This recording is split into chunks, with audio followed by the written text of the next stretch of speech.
Hello friends, आज मैं आपको बताऊंगा प्रेडनिसोलोन इंजेक्शन के बारे में। जो प्रेडनिसोलोन इंजेक्शन आता है, ये इंजेक्शन पशु में क्या काम करता है, इसकी कितनी डोज देनी चाहिए, किस तरह के रोग हो जाए तो इस तरह के इंजेक्शन का प्रयोग करना चाहिए, देने का सही तरीका क्या है, कितनी डोज है ये, और इसकी रेट क्या आती है, ये इंजेक्शन किस ml या कैटेगरी में उपलब्ध होता है और इसके कौन से रोगों के अंदर इस इंजेक्शन को पशुओं में या किस तरह की कंडीशन हो जाए तो नहीं लगाना चाहिए, क्या साइड इफेक्ट हो सकते हैं। आज की वीडियो के अंदर शॉर्ट में इस इंजेक्शन के बारे में सही जानकारी आपको दी जाएगी। बहुत इस तरह के वेटरनरी कमेंट्स करते हैं कि सर प्रेडनिसोलोन इंजेक्शन आता है, उसके बारे में हमें शॉर्ट में बना करके बताएं। तो आज की वीडियो के अंदर शॉर्ट में बताया जाएगा। चैनल पर नए आए पहले चैनल को सब्सक्राइब, साथ में बेल आइकन। आपको पता है कि इस चैनल पर भी सही और साइंटिफिक तरीके से आपको शॉर्ट में वीडियो दी जाती है। तो इस चैनल की जितनी वीडियो बनी होती है वेटरनरियन या पशुपालक उनके साथ शेयर करें। देखो, प्रेडनिसोलोन इंजेक्शन आता है, वैसे कोर्टिकोस्टेरॉइड इंजेक्शन में आता है प्रेडनिसोलोन। ये इंजेक्शन यदि पशुओं में क्या काम करता है, देखो ये वैसे बहुत अच्छा इंजेक्शन है यदि पशु में डिजीज में काम करे। जैसे यदि पशु में जिस प्रकार से मेस्टाइटिस, थनैला रोग हो गया, थनैला रोग के अंदर इस इंजेक्शन का प्रयोग किया जाता है। कीटोसिस डिजीज हो जाती है तो उस तरह के केस में भी इस इंजेक्शन का प्रयोग किया जाता है। इसी तरह से यदि पशु में कहीं पर यदि स्वेलिंग आ गई, सूजन आ गई, तो वहाँ पर इस इंजेक्शन का प्रयोग किया जाता है, बहुत अच्छा रिजल्ट मिलता है।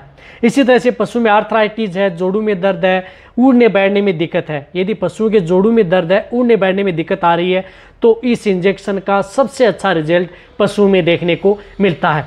इसी के साथ कंजक्टिवाइटिस, जिस प्रकार से यदि पशुओं की आंखें लाल होना, कॉर्निया का बाहर आना, आंखों से संबंधित यदि बीमारी हो जाती है, वहाँ पर स्वेलिंग आ जाती है, बाहर स्वेलिंग हो या कॉर्निया बाहर आ गया है, तो उस तरह के केस के अंदर इस इंजेक्शन का उपयोग किया जाता है, सबसे अच्छा रिजल्ट देखने को मिलता है।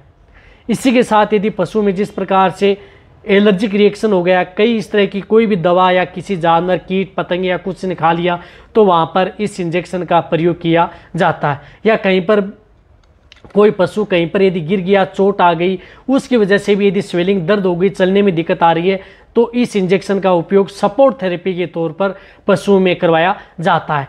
कहने का मतलब है कि जो मैंने डिजीज़ बताई हैं, इस तरह की डिजीज़ के अंदर या कई बार स्किन इन्फेक्शन है, स्किन डिजीज़ है, उस तरह के केस के अंदर भी प्रेडनिसोलोन इंजेक्शन का प्रयोग किया जाता है। ये तो है इसका प्रयोग। लेकिन यदि आपके पशु में जिस प्रकार से वायरल डिजीज हो जाती हैं, तो उन वायरल इन्फेक्शन हो जाए, लंपी स्किन, एफएमडी, अदर जो डिजीज़ है वायरल, उस तरह के केस में आपको इस तरह के इंजेक्शन का उपयोग नहीं करना चाहिए। ये इंजेक्शन क्या करते हैं कि पशु की इम्यूनिटी को डाउन कर देते हैं।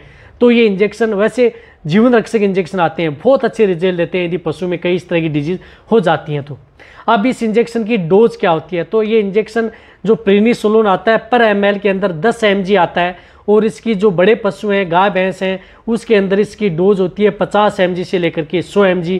कहने का मतलब है कि जो लार्ज एनिमल्स, गाय भैंस में इस इंजेक्शन का उपयोग 5 ml से लेकर के 10 ml इंट्रामस्कुलर इसका प्रयोग किया जाता है।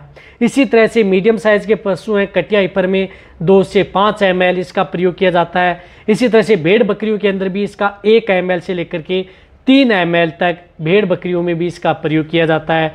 इसी तरह से डॉग व कैट के अंदर भी 1 से 3 ml के अंदर इस इंजेक्शन का प्रयोग किया जाता है।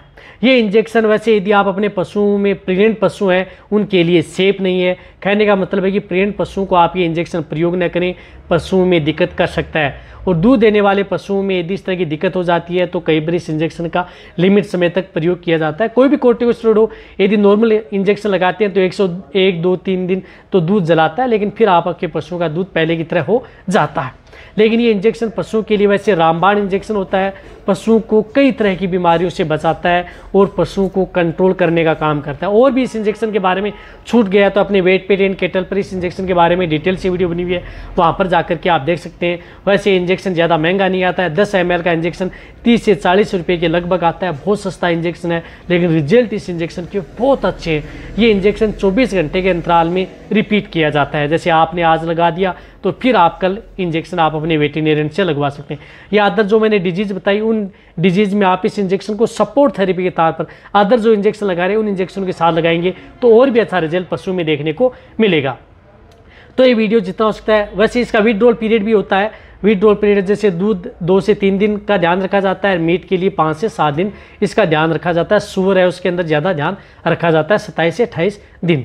तो ये वीडियो जितना हो सकता है पशुपालक है, वेटेरिनरी है, उनके साथ शेयर करें। इसी तरह की वीडियो आपको इस चैनल पर शॉर्ट में इसी तरह की नॉलेज भरी आपको ऐसी मिलती रहेंगी। इसी तरह से वीडियो देखते रहें। थैंक्स, धन्यवाद।